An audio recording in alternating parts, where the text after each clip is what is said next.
인류 역사 속에 사람이 살아가는 이 세상에는 항상 위기가 있습니다. 특히 하나님을 믿는 사람들에게까지도 위기는 피할 수 없게 다가옵니다. 문제는 그 위기를 해결하는 방법이 이 세상 사람과 우리 성도들이 다를 뿐입니다. 오늘 아침 우리가 함께 교독한 이 본문의 말씀은 지금으로부터 2700년 전에 선민이라 부르는 아브라함의 후손 이스라엘 백성들에게 있었던 사건입니다. 이스라엘이 당대 주변 나라였던 아람 나라의 침략을 받아서 순간순간 시달리고 있었습니다.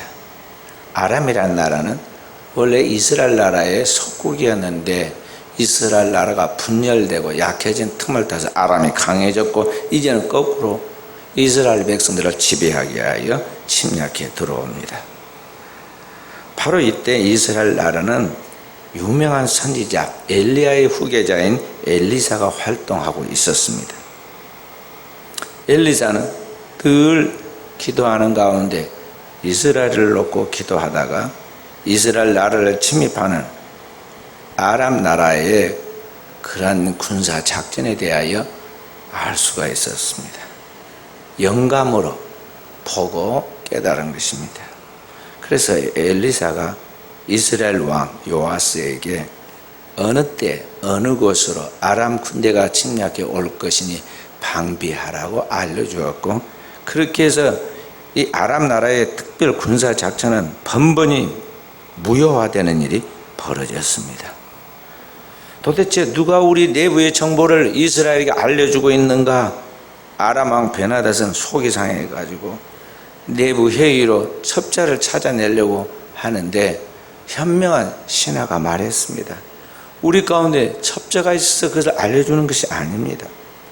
이스라엘에 유명한 선지자 엘리사가 있는데 그가 이 모든 것을 왕이 침실에서 하는 말이라도 다 듣고 이스라엘 왕에게 알려주기 때문에 이 모든 것이 들통이 난 것입니다. 이야기했습니다. 내부 회의를 통해서 그럼 어떻게 하면 좋겠느냐? 은은하니 한 신하가 이야기합니다. 원인을 제거해야 합니다. 이스라엘 나라의 엘리사 선지자를 우리가 잡아다가 포로로 끌고 있으면 더 이상 이스라엘 나라가 방비하지 못할 것이니 엘리사를 사로잡아야 합니다. 이야기했습니다. 좋은 계책이라고 판단한 왕이 그러면 그가 어디에 있느냐, 선지자가 어디에 있느냐, 내부 정보를 통해서 또다시 파악되기를 도단이라는 성에 있습니다. 그래서 급히 아람의 특별 군사들이 특공대가 이제 도단성으로 침투해 들어갔습니다. 밤새 달려가서 도단성을 몇 겹으로 에워싸고 이제 엘리사를 사로잡으려고 합니다. 엘리사의 종 게하시가 새벽에 일어나서 아무 생각 없이 나갔더니 밖이 이상합니다. 눈을 들어서 주변을 살펴보니까 새카맣게 아람의 군대가 도단성을 에워싸고 조여오고 있습니다. 순간 가슴이 철렁 내려오고 어찌할 줄 모르는 불안감에 사로잡힌 게하시가 뛰어들어와서 엘리사에게 말합니다. 아, 내 주여, 우리가 어찌하리까? 그러자 엘리사가 종에게 말했습니다. 두려워하지 말라. 우리와 함께한 자가 그들과 함께한 자보다 많으니라. 아무것도 없는데 우리라고 말하고 우리와 함께한 자가 있다고 말합니다. 게하시가 보니까 우리는커녕 여기 선지자 엘리사하고 자기밖에 단 둘이밖에 없는데 무엇이 많다고 그럽니다. 그래서 어안이 봉봉해 가지고 있는데 엘리사가 하나님께 기도합니다. 여호와여, 원하건대 그의 눈을 열어서 보게 하옵소서. 하나님이 엘리사의 기도를 듣고 게하시의 눈을 열어주었더니 그 청년의 눈이 열려서 다시 보니까 이번에는 하늘과 땅이 하늘에 불말과 불병거가 가득하고 천군 천사가 엘리사를 둘러 서 있는 것을 보게 됩니다.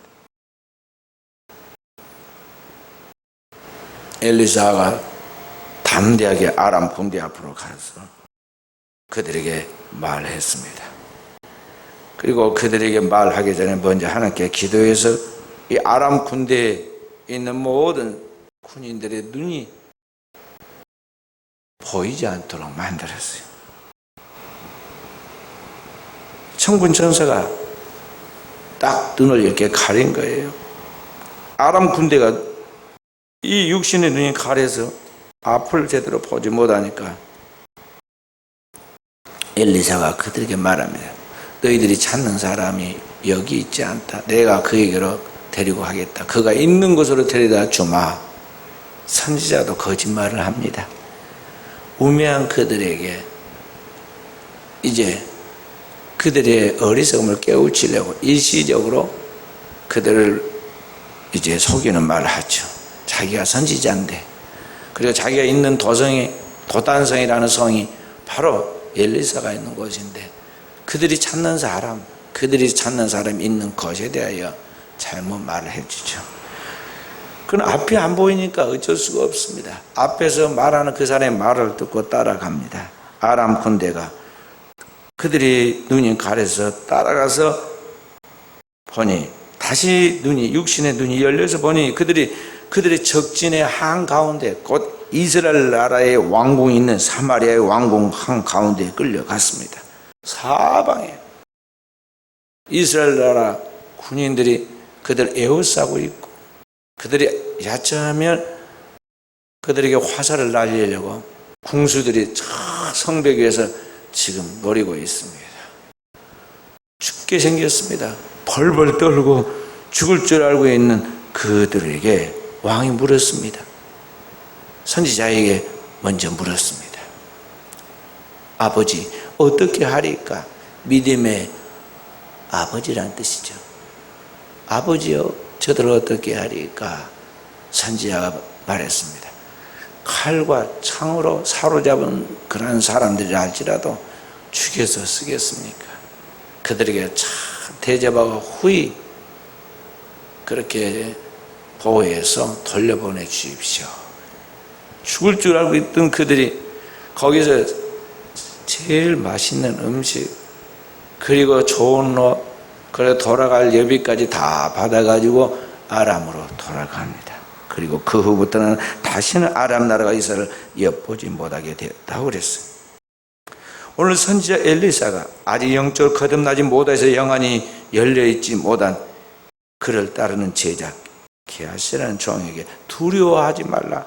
우리와 함께한 자가 그들과 함께한 자보다 많으니라 하고 말씀했을 때 영안이 열려서 하늘의 천군 천사를 살펴본 것 같이 오늘 우리가 하나님 앞에서 영안이 열려서 하나님의 나라와 그 하나님과 함께하는 천군 천사와 하나님이 그 백성을 불꽃같이 지키신다는 것은 하나님의 군대가 오늘 우리와 함께한 자가 이 세상에 있는 우리를 위협하는 자들보다 더 많은 하나님의 군대가 지킨다는 것을 우리가 볼 수 있는 영안이 열려 있겠어요.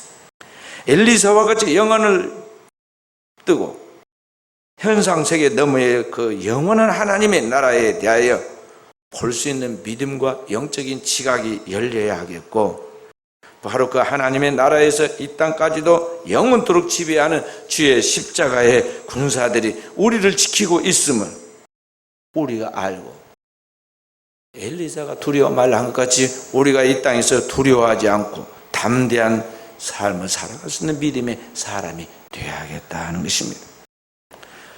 오늘 이와 같은 영안이 열리고 영적인 삶을 살아가도록 하기 위해서는 우리가 이 시대를 잘 분별해야 합니다. 오늘 우리나라는 이 전염병 코로나 바이러스로 힘든 시기를 보내고 있습니다. 금방 끝날 줄 알고 쉽게 생각했던 것인데 사실 너무 길어져서 모두가 힘들어하죠. 어떻게 이 길을 극복할 것인가 여러 대책들을 내려놓지만 다 거기서 거기입니다. 우리나라뿐만 아니라 세계가 이 문제를 골몰하고 있고 분명한 답을 찾지 못해서 이 첨단의 문명과 문화를 자랑하는 이 세상이 이 눈에도 보이지 않는 먼지와 같은 바이러스 하나를 해결하지 못해서 하루에도 몇만 명씩 지금까지 수십만 명이 죽었습니다. 요사이 다시 코로나 바이러스가 계속해서 창궐을 하니까 다급한 우리나라의 문재인 대통령이 기독교계 지도자들과 만나서 간담회를 했습니다. 한국에 살고 있는 사람 중에 기독교인이 30%이니까 이 기독교 교계 지도자들에게 협조를 요청하기 위해서 이제 청와대에 모시고 이분들하고 간담회를 했습니다. 근데 그 내용 중에 보면 기독교가 그동안에 얼마나 이 민족에 많은 헌신을 하고 또 유익한 일을 많이 하였고 특히 코로나 바이러스 사태 때 얼마나 교회가 헌신적으로 도와는 것에 대해 감사 인사도 했습니다. 그런데 방역을 협조해달라는 말에서 이렇게 말했습니다. 신앙으로는 바이러스를 고칠 수가 없습니다. 방역은 과학에 속한 것이니 협조해 주시기 바랍니다. 그랬어요. 고등학교 2학년 정도의 수준의 학생들이면 참 맞는 말이라고 그 정도 그렇게 합리적이고 설득력 있는 말처럼 들립니다. 그래서 공적인 자리에서 그런 말을 했는데요. 인생을 살다 보면 눈에 보이는 그리고 우리가 알고 있는 지식과 경험과 상식의 한계 안에 있는 것으로 다 해결되지 않는다는 것을 이런 육신에 보이는 세계에 너머의 심리적인 더 나아가서 정신적인 그리고 더 나아가서 영적인 세계가 있어서 이런 모든 복합적인 세계 속에서 단지 우리가 알고 있는 것으로 다 인생이 해결되지 않는다는 것을 알게 되는데 오늘 신앙과 과학을 분리해 가지고 이 바이러스 같은 질병의 문제는 과학에 속한 문제이니 신앙과 영적인 문제를 해결할 수 없다고 그렇게 이야기를 한 것입니다. 과연 그러한가? 우리 생각해 봐야 합니다. 오늘날 우리가 알고 있는 그렇게 의존하고 뭔가 지금 답을 찾으려고 하고 있는 이 첨단의 과학과 의학과 현대인들의 그 모든 지식을 가지고 찾아낸 원인이 지금 바이러스라는 것까지는 찾아냈는데 이 바이러스를 어떻게 해결할 것인가에 대하여 이 바이러스 전염병의 문제를 해결했느냐? 작년부터 시작해서 올해까지 해결 못합니다. 기껏 지금 내리고 있는 처방이 뭐냐 하면은 근본적 치료가 아니라 바이러스가 어디로 침투해 들어올지 모르기 때문에 누가 또 바이러스를 가지고 있는 증상자인지 확진자인지 모르기 때문에 우리는 그 거리를 띄워서 자기한테 바이러스 들어오지 않도록 해야 한다. 내 안에 있는 또 다른 사람에게 있는 바이러스가 침투되어 들어오거나 나가지 못하도록 마스크를 써라. 지금 내 곁에 스치고 지나가는 사람이 무증상 확진자일지 모르니까 아예 근본적으로 보이지를 말아라. 교회에서도 예배 드리지 말아라. 그랬어요. 해결이 됐느냐? 문제를 해결하는 것이 아니라 대단히 단순한 회피의 방법으로 사실 무책임한 처방을 내리고 있는 것이죠. 그러다 어디에 바이러스가 침투되어서 그런 확진자가 나왔다 그러면 말이죠. 그때 가서야 그 지역을 폐쇄하고 또 일정 기간을 거기에 출입하지 못하게 그리고 사람들과 모이지 못하게 그렇게 합니다. 좀 미개한 어떻게 보면 무책임한 병 들고 나서 다 죽어간 뒤에 약방문을 찾는 그런 사후 약방문식에 지금 답을 하고 있다는 거죠. 이게 과연 진짜 과학적이고 과학의 영역에 속해서 근본적으로 우리 문제를 해결할 수 있는 것이냐? 그게 아니다는 거죠. 요사이 교회에 대하여 예배를 이야기하면서 교계 지도자들이 영상 예배라는 말을 시작하더니 조금 있으니까 이제 그게 발전해가 비대면 예배라는 것을 만들어냈어요. 비대면 예배라. 그 말 대면하지 않고 예배를 드린다는 것입니다. 여러분 예배가 무엇입니까? 예배라는 것은 그리스도의 피로 구원받은 하나님의 백성들이 그의 몸된 교회에 와서 하나님의 지정하고 구별된 장소에서 그 구원받은 성도의 공동체가 모여서 나를 구원하신 하나님께, 나와 함께 하신 하나님께, 나의 미래를 책임지신 그분께 영광 돌리고 감사하고 찬양하는 것이 그 예배예요.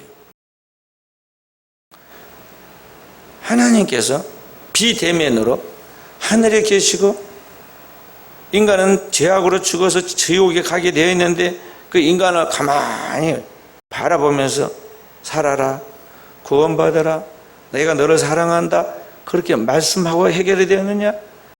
그게 아니죠. 그분이 그 영원의 하나님, 그분 자신이, 그분의 하나님의 몸 본체를 가진 바로 그분이 자기를 비우시고 케노시스 하시고 자신의 모든 영광을 다 내려놓고 이 땅에 비하하셔서 인간의 몸을 입으시고 인간과 동일하게 사람이 되어 인카네이션, 성육신 하시고 인간의 죄와 허물을 그 몸에 담당하고 우리를 대신해 죄값을 치르는 속죄의 제물이 되시고 피 흘려 죽으심을, 우리의 죽음을 걷어가시고 우리의 저주와 재앙을 걷어가시고 우리를 죽음에서 부활하심으로 우리를 부활시키는 역사를 이루신 것이 그리스도 예수의 구원의 사건이에요. 그렇게 해서 오늘 그리스도 예수의 피를 통해서 우리가 거룩해지고 그 피를 믿을 때 우리가 의로운 하나님의 의를 덧입게 되고 그 피의 공로를 통해서 뚫어놓은 이 천국 길을 오늘 우리 주님께서 길이 되어주고 우리가 하나님 앞에 갈 수 있는 그 법인 하나님의 원리가 되어주시고 그렇게 하나님의 법대로 말씀대로 살 수 있도록 능력으로 하나님의 생명을 공급해 주신 바로 그 실제의 역사를 통해서 오늘 우리가 구원받은 거예요. 우리의 예배는 그렇게 하나님께 드리는 우리의 몸으로 살아있는 산 제사를 드리는 것이 예배이지, 예배를 드리지 않고 영상으로 다 해결된다? 성경에 없는 이야기고 성경적이지 않는 말씀이에요. 우리는 돌아가신 우리 부모님의 사진과 그때도 그 기록해놓은 동영상을 같이 볼 수가 있습니다. 제 돌아가신 아버지의 그 함께 같이 식사를 하고 이야기 나눴던 동영상이 지금도 있는데 그걸 잘 해놓고 같이 이제 이런 시간을 보냈다 해서 내 아버지와 제가 지금 살아있는 진정한 교제를 이루는 것입니까? 또 그렇다고 해서 그 아버지를 제가 존중하고 그 아버지께 맛있는 걸 드린다 해서 내 아버지가 그것을 먹을 수 있으면 제 아버지가 오늘 나의 삶의 현장에 찾아와서 나에게 체온을 전달하고 나와 함께 할 수 있느냐는 거죠. 진정한 가족으로서의 만남이 이루어지는 것이 아닙니다. 우리나라의 초대 대통령 때 이승만 대통령의 활동 사진이 지금도 남아있고 그분의 육성도 남아있고 그분의 모든 것들이 남아있습니다. 그것을 틀어놓고 그분의 이야기를 한다고 해서 이승만 대통령과 우리가 진정한 교류를 이루는 하나가 될 수 있느냐는 거죠. 하나님은 어제나 오늘은 영원토록 동일하신 하나님이신데 그 하나님 앞에 우리가 예배를 드린다고 할 때 그와 같이 영상을 틀어놓고 그렇게 예배의 흉내를 낸다고 예배가 되느냐? 그건 아니다는 거죠. 그 비대면 예배라는 것은 예배가 아니에요. 그냥 비상수단으로 도저히 어떻게 몸이 움직일 수 없는 그런 상황이 되었거나 또는 어떤 특수한 환경에 갇혀 있을 때 그런 이야기지 우리가 일상을 살아가면서 나갈 때 그렇게 할 수는 없다는 거죠. 모든 걸 다 중지하고 이 세상에 지금 다 그렇게 되어져 있어서 교회도 어쩔 수 없다. 그렇게 된다 모르지만 지금 수백 명, 수천 명, 수만 명이 모이는 교회가 아니에요. 우리 교인들은 어디서 와서 어디로 가고 지금 어떤 환경에 있는가를 우리는 너무나 잘 알고 스스로를 조심하죠. 그리고 스스로 몸과 마음을 정결케 하고 하나님 앞에 늘 기도하면서 그리고 그 하나님 앞에 준비된 예배를 드리죠. 그리고 주변 환경도 우리가 될 수 있는 최선을 다해서 정결케 하죠. 그런 교회에 하나님 앞에 예배드리는 것과 이 사람이지 저 사람이 어디서 와 어디로 간지 모르는 그런 불특정 다수들이 모이는 역이라든지 음식점이라든지 아니면은 어떻게 이제 사람들이 많이 모여가지고 있는 그런 장소에 저 사람이 누구인지 어디로 가고 왔는지 또 누구와 접촉하는지 모르는 그런 사람들 만남이 아니다는 거죠. 그래 교회는 철저하게 몸과 마음을 정결케 준비하고 늘 주의를 준비하여 깨어있는 사람들이 깨어있어 하나님께 와서 예배를 드려야 하는데, 오늘 우리의 드리는 예배가 어떤 예배입니까? 하나님이 지금 우리에게 진정한 예배를 드리라, 몸과 마음을 정결케 하여 진정한 예배를 드리라고 말씀하고 있죠. 그러나 그냥 뉴스나 보고 방송에 그런 것들이나 보면 사람들은요, 방송에 세뇌를 당합니다. 그리고 일정한 이런 확진자들이 나올 그런 계기들이 있는데 정말 조심하지 않는 사람들이 있죠. 그래가지고 함부로 생각하다가 문제가 되죠. 그런 것들을 딱 뉴스로 띄워놓고 사람들로 하여금 이렇기 때문에 아예 교회 가서 예배드리면 위험하다고 인식을 지금 심겨두니까 하나님께 드리는 이 진정한 예배 자체가 지금 무의미하게 사람들이 느끼게 만들어 놨다는 거죠. 그리고 그 뉴스를 보고 있는 사람들도 마음에 찔림이 있습니다. 어젯밤에 나이트클럽에 갔다 왔는데 내 주변에 그런 사람이 왔을지 모른다. 술집에 가서 술을 먹고 있었는데 그 중에 그런 사람이 있을지 모르고, 내가 스치고 지나가는 사람 중에 놀다가 분명히 그런 사람이 있었을 것 같은데 그런 사람들이 분명히 교회에 올 것이고, 그 사람이 있으면 나는 지금 안 걸렸다고 생각하지만 나에게도 그게 걸릴 수가 있을 가능성이 있다. 지금 혼자 상상을 막 방송과 함께 연기해가지고 교회까지 그것을 적용해가지고 생각하는 거예요. 교회 안 가고 싶은데 잘 됐다. 육신에서 오는 좀 더 자자, 좀 더 졸자, 손을 모으고 좀 더 눕자. 그리고 TV 켜고 스마트폰 켜놓고 놀자는 것이 우리의 육신의 겨울은 속성이니까 이게 딱 맞아 떨어져요. 그래서 교회를 안 가고 싶어요. 그리고 그런 것들에 대해서 이야기를 하죠. 문제는 육신이 조금 더 살 것이라고 생각하는 그 사이에 인간은 영적 존재이라 살리는 것은 영이니 유구무익하니라 그랬어요. 그 영인, 우리의 영이 그 영생하는 하나님의 말씀을 먹고 하나님의 말씀을 믿고 거룩해진 백성에게 부어주는 그의 영이 성령으로 충만되어야 우리 영이 살게 되고, 영이 살아야 우리의 모든 환경이 그리고 육신이 강건하고 우리의 미래가 보장되는데, 그 사이에 영이 죽는 줄 모르고 영적으로 깨어 있어야 하는데 그 영적으로 깨어 있지 못한 자기의 죽어가는 영혼의 상태를 살피지 못하고 인간적인 그런 방법으로 뭔 살할 궁리를 지금 세상적인 방법으로 하고 있는데, 그러면서 사고만 터뜨리고 문제만 일으키고 다닌다는 것이죠. 우리 성도들이 지금 특별한 은총 가운데 하나님이 지금 보호해 주겠다는 걸 알아야 돼요. 우리가 지금 잘해서 산 게 아니에요. 우리 주변에 순간순간 위기와 위험한 일들이 많이 있고, 지금 여사의 코로나 바이러스 같은 문제뿐만 아니라 많은 문제들이 있는데 하나님이 마치 우리를 생명싸게 안에 쌓아두듯이 우리를 보호해주고 지켜주고 인도해 주셔서 오늘 우리가 살아가고 있고 활동하고 있는 것이지, 내가 다 영리하게 대처해 나가서 방송 보고 뉴스 봐서 그렇게 대처를 잘해서 건강을 유지하고 삶을 유지하고 산 게 아니라는 걸 알아야 한다는 것이죠. 하나님의 백성은 이스라엘을 지키시는 하나님이 누구이신 걸 알고 바로 그 하나님을 믿는 하나님의 백성으로서 하나님을 믿는 믿음으로 그분을 의지하고 그분의 도우심과 인도하심을 찬양하면서 오늘을 살아가는 종들이 되어야겠어요. 할렐루야.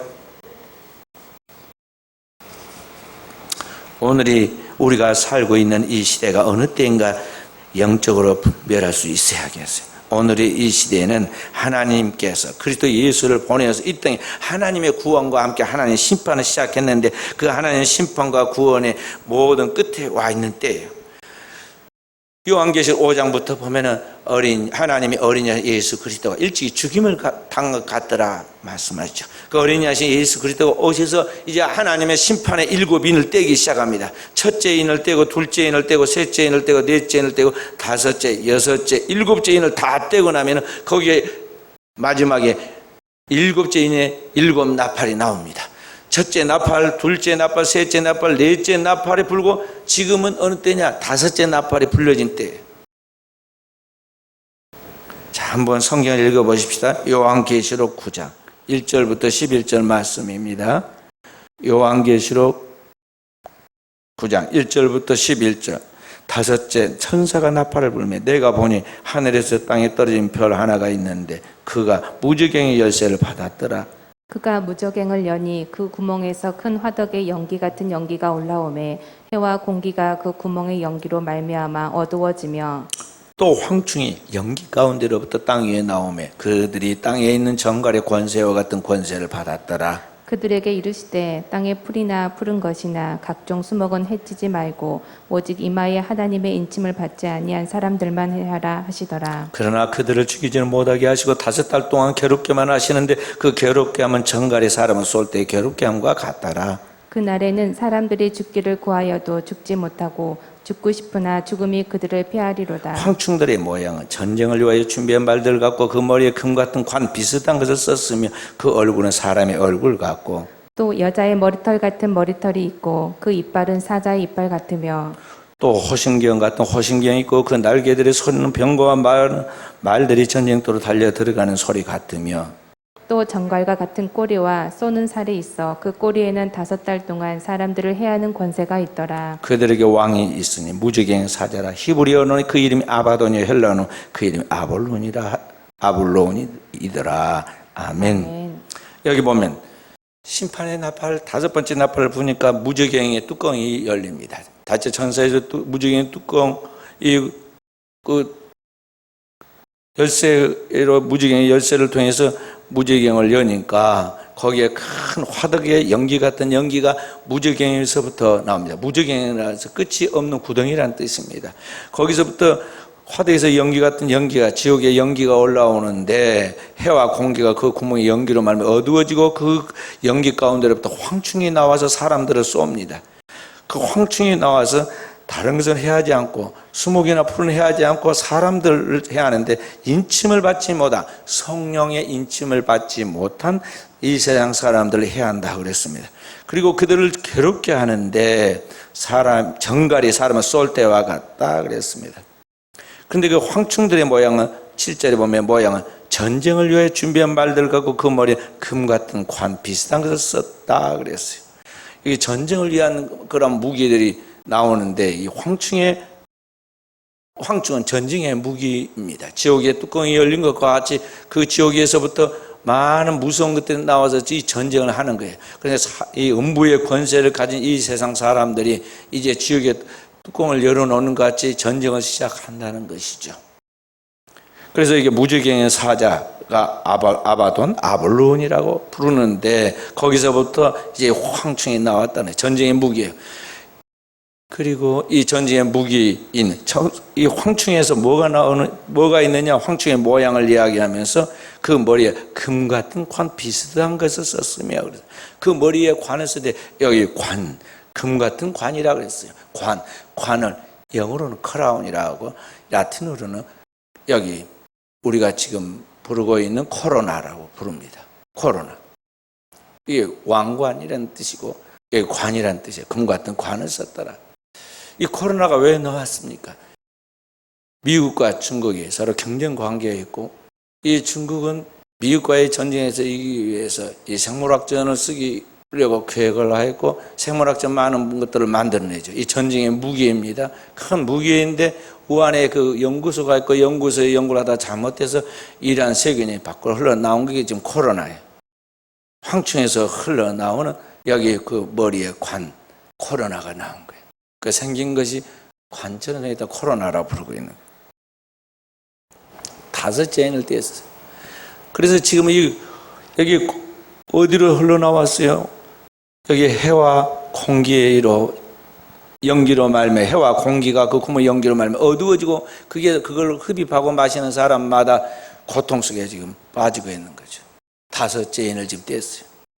그 다음에는 어떤 6번째 인을 떼면은 유브라데 강가에 있는 이 네 천사가 풀려나면서 거기에 사람 3분의 1을 죽이는 대전쟁이 일어나죠.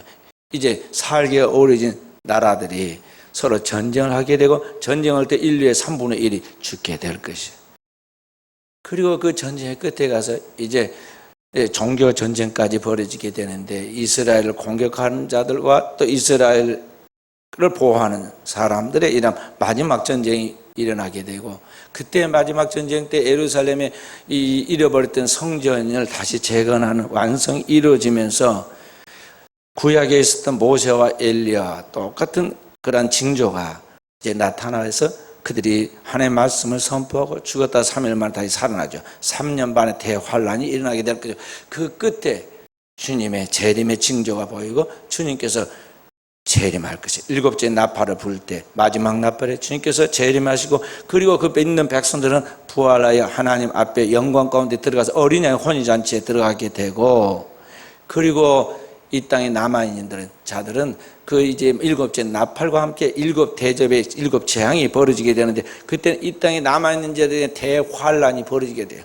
마지막 아마겟돈 전쟁과 함께 대환란이 벌어지게 되고, 이 지구의 모든 것들이 끝에 와서 최후의 심판에 들어가게 되는데, 우리는 그 전에, 그 환란의 전에 반드시 틀림을 받아야 해요.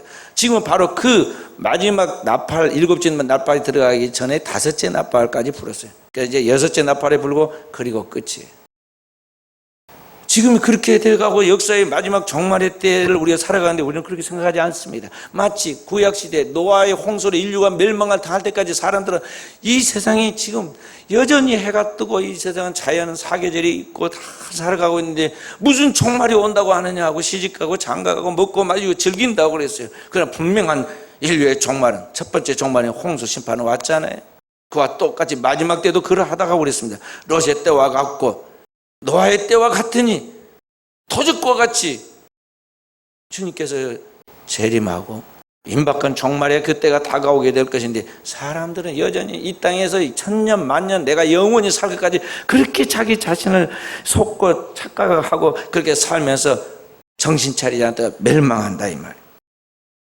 그래서 오늘의 시대에 우리 성도들은 하나님이 일곱 눈으로 이 세상을 밝히 보고 분별할 줄 알아야겠고, 이 세상으로부터 뉴스에 거기에 도취돼서는 안 돼요. 그리고 세상 사람들의 상식이라고 생각하는 그런 인간의 그 기본적인 그런 상식에 그게 전부인 줄 알고 그렇게 따라가서는 안 된다는 거죠. 그리스도인은 하늘로부터 어느 하늘의 뉴스, 굿 뉴스, 곧 하나님의 복음의 말씀에 민감하게 깨어 있어야 하고 그 복음의 음성을 듣게 돼야 돼요. 그리고 세상으로부터 오는 사람들의 말을 들어서는 안 되고, 오늘 하나님께서 위로부터 말씀하신 그 하나님의 음성을 분명하게 듣고 그 음성을 따라갈 수 있는 영적 사람들로 나아가야 한다는 것이죠. 히브리서 10장 22절부터 24절에 말씀하였습니다. 마지막 때가 되면 모이기를 패하는 어떤 자들이 나타날 것인데, 모이기를 패하는 어떤 자들처럼 하지 말고 그날이 가까움을 봐서 더욱 모이기에 힘쓰고 너희 영혼을 경성하여 아버지께로 이끌고 나가는 목자의 음성을 잘 듣고 나아감으로 너희 영혼을 보존하는 사람이 되라고 그렇게 말씀했어요. 노아의 시대, 노아가 산을 오르락 내리락 방주를 짓기 위해서 그렇게 많이 다니면서 왜 사람들이 방주를 짓는가에 대해, 내가 왜 방주를 짓는가에 대해 묻기도 하고 설명하기도 하면서 복음을 전했지만 그 시대 사람들이 듣지 않았어요. 그러나 노아는 하나님께서 위로부터 말씀하신 인류 최후의 날인 이 종말의 때가 왔음을 알고 120년 전부터 준비했어요. 노아가 120년 전부터 방주를 짓기 시작했다. 그리고 실제로 하나님의 심판과 노아의 가정의 구원이 이루어졌잖아요. 오늘의 시대도 마찬가지. 영적인 구원의 방주가 오늘날 교회입니다. 교회를 통해서 성도들은 자기 영혼의 집을 지어야 하고 하나님 앞에 나아갈 수 있는 준비를 해야 돼요. 깨어있지 않으면 그 소리가 들리지 않고, 깨어있지 않으면 이러한 준비를 할 수 없는, 이건 돈 주고 해서 할 수 있는 것이 아니고 인간의 과학과 의학의 방법으로 해결할 수 있는 방법이 아니에요. 오늘 성도들은 오늘의 이 시대에 하나님의 거룩함과 진실함으로 자기를 단장하고 주님의 그 영원한 말씀을 굳게 무장하고 나아감으로 말씀이 육신이 되신 그리스도처럼, 오늘 말씀이 육신이 된 그리스도께서 부활과 영원한 생명에 대해서 우리를 살리고 우리에게 살게 하는 말씀이 되신 것 같이, 오늘 우리가 이 시대에 주님의 말씀이 육신이 되신 성육된 하나님의 사람, 주님의 자녀로서 영적 권세와 능력을 가지고 주님을 따를 수 있는 종들이 되어야 한다는 것입니다. 그렇게 나아갈 때 그 백성들을 하나님이 어떻게 하시느냐? 불꽃같이 지켜주신다 말씀했어요. 시편 91편 말씀 함께 읽어보십시다. 시편 91편 말씀 16절까지 있습니다. 지존자의 은밀한 곳에 거주하며 전능자의 그늘 아래 사는 자여, 나는 여호와를 향하여 말하기를 그는 나의 피난처요 나의 요새요 내가 의뢰하는 하나님이라 하리니 이는 그가 너를 새 사냥꾼의 올무에서 심한 전염병에서 건지실 것이미로다. 그가 너를 그의 깃으로 덮으시리니 내가 그의 날개 아래에 폐하리로다. 그의 진실함은 방패와 손방패가 되시나니 너는 밤에 찾아오는 공포와 낮에 날아드는 화살과 어두울 때 퍼지는 전염병과 밝을 때 닥쳐오는 재앙을 두려워하지 아니하리로다. 1000명이 내 왼쪽에서 10,000명이 내 오른쪽에서 엎드러지나 이 재앙이 내게 가까이 하지 못하리로다.